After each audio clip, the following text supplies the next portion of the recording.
नमस्कार, लोक वार्ता न्यूज में आपका स्वागत है। मैं हूं प्रभात कुमार। 15 नवंबर 2000 को झारखंड का निर्माण हुआ था और तत्कालीन स्वर्गीय अटल बिहारी वाजपेयी की सरकार ने झारखंड के बंटवारे पर मुहर लगाया था और वहां के मुख्यमंत्री पहली बार बाबूलाल मरांडी बने थे, जो अभी भारतीय जनता पार्टी के प्रदेश अध्यक्ष हैं, बीजेपी के प्रदेश अध्यक्ष हैं। भारतीय जनता पार्टी ने इस बार जो टिकट के लिए जो सूची जारी किया है, उसमें दिल खोल कर 1 दर्जन से अधिक टिकट परिवारवाद के हिस्से कर दिया है। भाई भतीजा, पिता पुत्र, भाई, कई तरह के जो नाते रिश्तेदार हैं उसके लिए दिल खोल कर टिकट दिया है, जिसमें 3 मुख्यमंत्री के नाते रिश्तेदार हैं, पत्नी हैं, और यही नहीं कई विधायकों के नाते रिश्तेदार इसमें टिकट पा गए हैं। झारखंड मुक्ति मोर्चा ने भी इस को बनाए रखा है, इस प्रक्रिया को, परिवारवाद पर मुहर लगाया है। कल्पना सोरेन को, हेमंत सोरेन की जो पत्नी है, उसे टिकट देने की घोषणा की है। अभी जो झारखंड मुक्ति मोर्चा ने जो सूची जारी किया है, उसमें कितने लोगों को टिकट दिया गया है यह साफ तो नहीं हुआ है, लेकिन इतना तय है कि भाई भतीजावाद और परिवारवाद के मामले में झारखंड मुक्ति मोर्चा भी बीजेपी से पीछे रहेगी, या कांग्रेस जो उसकी पार्टनर है वह भी इस मामले में कहीं से संकोच करेगी, इसकी संभावना नहीं दिखती है। वहीं आसू ने 8 टिकट बांटे हैं, जिसमें से 3 नाते रिश्तेदारों और परिवार के हिस्से टिकट गया है। इस तरह से झारखंड में पूरी तरह से भाई भतीजावाद और परिवारवाद का परचम चारों तरफ से लहरा रहा है, और जिस तरह से वहाँ भय, भूख और भ्रष्टाचार और बेरोजगारी को दरकिनार कर परिवारवाद पर तमाम पार्टियों ने मुहर लगाया है, उसके खिलाफ सिर्फ एक पार्टी खड़ी दिखती है, जिसका जन्म अभी लोकसभा चुनाव में हुआ। दरअसल अभी संभवतः इस पार्टी को भी बहुत मौका नहीं मिला है। आने वाले समय में यह पार्टी भी पावर, परिवार और पैसा के आधार पर टिकट का बंटवारा करेगी, इससे इनकार नहीं किया जा सकता। यह तो आने वाला समय ही बताएगा। लेकिन टाइगर जयराम महतो की पार्टी JLKM ने अभी तक इस तरह का कोई घटना या कोई जानकारी नहीं है कि उसने इस तरह से अपने लोगों को टिकट दिया है। इस पार्टी ने अभी तक 20 लोगों का टिकट फाइनल कर दिया है। वहीं आशू में भी कई लोगों को टिकट दिए गए हैं और कई तरह के मामले सामने आ रहे हैं।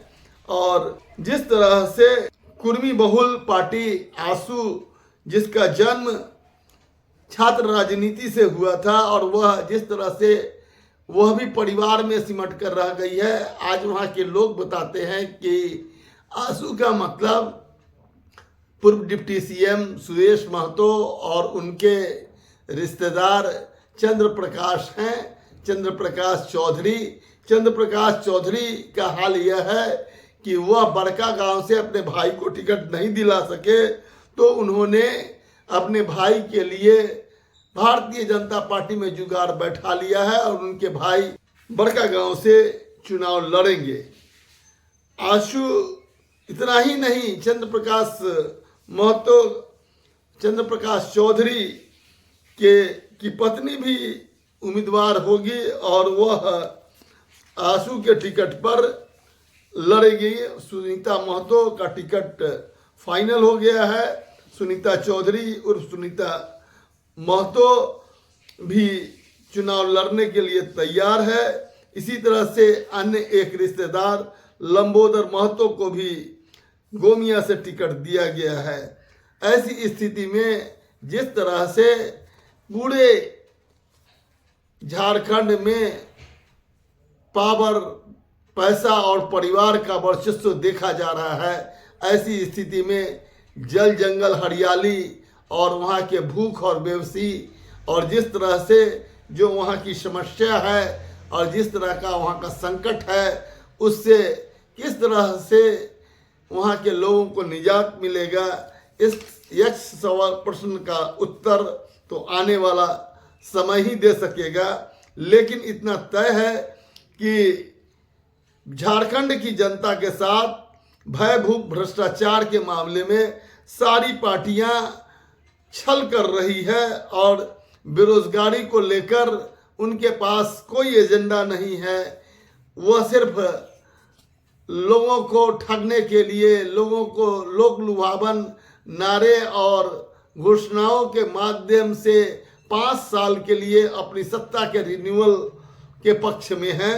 वह किसी भी शर्त पर वह झारखंड की जनता को उनके आकांक्षाओं को पूरा करने के लिए कोई ऐसा कार्य योजना लेकर नहीं आए हैं जिससे वहाँ कानून का राज स्थापित होगा, विकास की नदी बहेगी और झारखंड फिर से हरा भरा एक प्रदेश के रूप में पूरे भारत में अपना नाम रोशन करेगा। ऐसा कुछ भी नहीं दिख रहा है। खुश करने के लिए जिस तरह से उड़ीसा में खेल खेला गया, एक पार्टी वहाँ के खान और खादान पर नज़र लगाई हुई है, उसके सत्ता का मुख्य रूप से जो भी ज़रूरत है या उसकी नज़र जो बनी हुई है वह झारखंड के खान और खादान पर इसलिए बनी हुई है कि वह अपने आका को इस माध्यम से खुश करना चाहती है। मालूम है कि उड़ीसा में वह खुश नहीं कर सकी और वहाँ किस तरह से सत्ता का परिवर्तन हुआ। झारखंड में भी अगर वह हो तो कोई बड़ी बात नहीं है। झारखंड में जिस तरह से अवैध खनन, अवैध वन की कटाई, लोगों को जो उनकी ज़मीन है उस पर अवैध कब्जा और उसको अवैध ढंग से हथियाने का जो खेल चल रहा है और इसमें जिस तरह से उनके श्रम का शोषण हो रहा है और जिस तरह से झारखंड के लोग अपने प्रदेश को छोड़कर पूरे देश भर में जाकर अपने श्रम को बेचने के लिए विवश हैं, यह देखने वाला शायद कोई पार्टी अभी नहीं दिख रहा है झारखंड की राजनीति में। सारे नेता ठग विद्या के माध्यम से जनता को खुश कर 5 साल के लिए अपने सत्ता का रिन्यूअल चाहते हैं।